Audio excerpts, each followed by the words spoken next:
सभी देशवासियों को जय हिंद। आज है आपका 14 फरवरी, यानी आज आपके ब्लैक डे के रूप में मनाया जाता है। ये एक घटना थी जो पाकिस्तान की तरफ से अंजाम दी गई थी।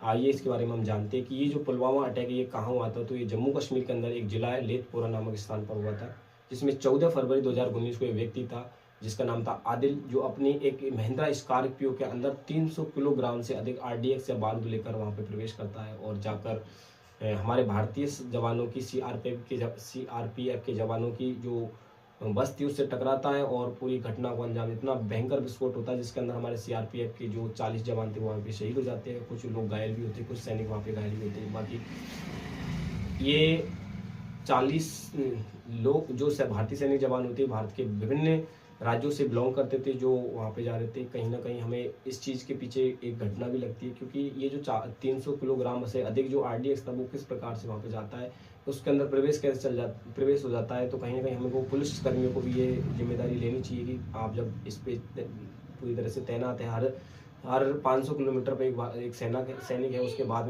में भी ये वहाँ पे कैसे चला जाता है। देखिए उस समय पर हमारे प्रधानमंत्री नरेंद्र मोदी, और उन्होंने भी हमारे इस विचार को लेकर, इस घटना को लेकर बहुत ही ज़्यादा उन्होंने आलोचना की। उसके बाद में हमारे राष्ट्रपति उसी समय के रामनाथ कोविंद 2019 में उन्होंने रामनाथ कोविंद ने भी इसकी आलोचना की थी। देश के विभिन्न देशों ने भी, अपने देश के आसपास के जितने पड़ोसी देश उन्होंने सबने आलोचना की। अमेरिका ने भी कहा कि हम आतंकवाद के लिए हम पाकिस्तान के साथ में कभी नहीं खड़े हैं, हम भारत के साथ में खड़े हैं। और अब तो उसके साथ में ही UNO ने भी, संयुक्त राष्ट्र संघ ने भी उनकी पाकिस्तान की इस घटना की निंदा की और UNO ने कहा कि यदि ऐसी कोई घटना की है पाकिस्तान ने, और ये घटना की नहीं की है, ये बहुत ही खराब की है, यदि पाकिस्तान के खिलाफ भारत एक्शन लेना चाहता है वो ले सकता है, हम उनके भारत के साथ में हमेशा खड़े रहेंगे। देखिए पाकिस्तान हमेशा गलती करता है और हमेशा मात खाता है। क्रिकेट से लेकर, युद्ध से लेकर, आप किसी भी क्षेत्र के अंदर स्पोर्ट्स में ले लीजिए, आप हमेशा पीछे रहा है। मैं आपको याद दिला दूं कि भारत और पाकिस्तान के मध्य में युद्ध लड़े गए थे 1947 में। फर्स्ट युद्ध लड़ा गया था जिसमें हरी सिंह हमारे यहाँ पे आता है और उनके बाद में हम वहाँ पे जाते हैं लड़ने के लिए। हमारी भारतीय सेना पहुंचती है जिसके अंदर PO के क्षेत्र उनके अधीन चला जाता है। एक लड़ा गया था युद्ध जिसके अंदर 1965 की लड़ाई, जिसके अंदर ऑपरेशन जिब्राल्टर चलाकर हमने भारतीय सैनिकों ने पाकिस्तान को पीछे हटने पर मजबूर कर दिया था।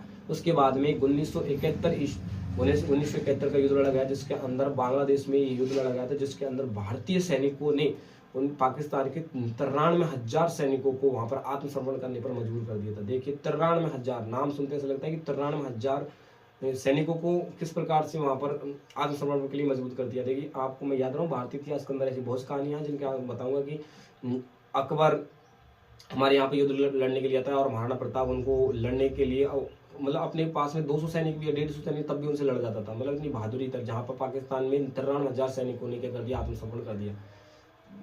एक बात और, जिसके बाद में आपके एक 1990 में चलाया गया था, यानी 1999 में ऑपरेशन विजय, उसमें भी हमने ऑपरेशन विजय चलाकर पाकिस्तान को हमेशा मात दी है। आपको एक चीज और याद दिला दूं, जो सियाचिन ग्लेशियर है जिस पर सबसे युद्ध का सबसे ऊंचा मैदान है, और इसमें 1984 में, यानी 13 अप्रैल 1984 में ऑपरेशन सिंदूर चलाया गया था। ऑपरेशन सिंदूर के तहत भी हमने पाकिस्तानियों को मात दी थी।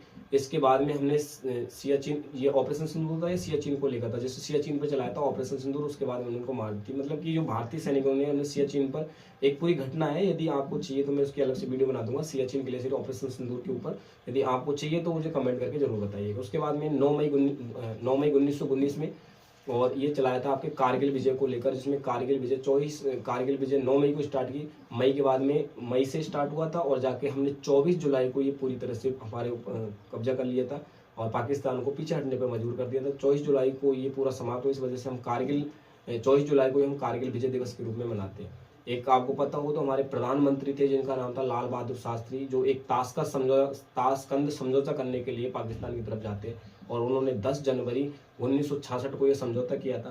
कहते ही 10 जनवरी 1966 को यह समझौता करने के बाद में अगले दिन ही 11 जनवरी 1966 को उनकी, लाल बहादुर शास्त्री की मृत्यु हो जाती है।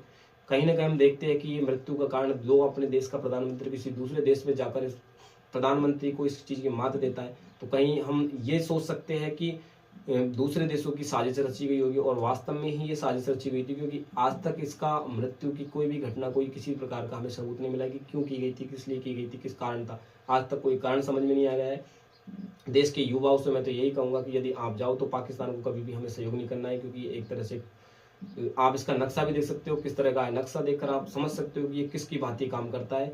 और मैं तो ये कहता हूँ जो हमारे जवान हैं, उन जवानों को कि आप ही हमारे देश की धरोहर है, और आप अपने ये कि मैं ये कहूँ तो देश के लिए आप बहुत बड़े हमारे धनी, यानी हम देश का धन हो आप, और हमारे देश को बचाने का आप ही काम कर रहे हो। तो सबसे बड़ा सहयोग आपके लिए, और आज के लिए आपको दिल से सैल्यूट है जो अपने इतनी कठिन परिस्थितियों में आप हमारे देश के लिए आप बड़े बड़े सहयोग करते हो। आप अपने त्योहारों को न देखते हुए आप अपनी वहाँ पर सेवा देते हो। आप यदि आज वहाँ तैनात हो, इस वजह से आज हम यहाँ सुरक्षित है। आपको दिल से सैल्यूट है, दिल से सलाम है। जय हिंद। और उसके बाद में आपको बता दूं, मैं लाल बहादुर शास्त्री की मृत्यु के बाद में हमने बहुत सारी सेवाओं को बंद कर दिया, जैसे हमने बस सेवा, ट्रेन सेवा, उन सभी को बंद कर दिया था। यहाँ से हवाई यात्रा को भी हमने बंद कर दिया। जय हिंद। आज के लिए इतना ही काफ़ी। यदि आपको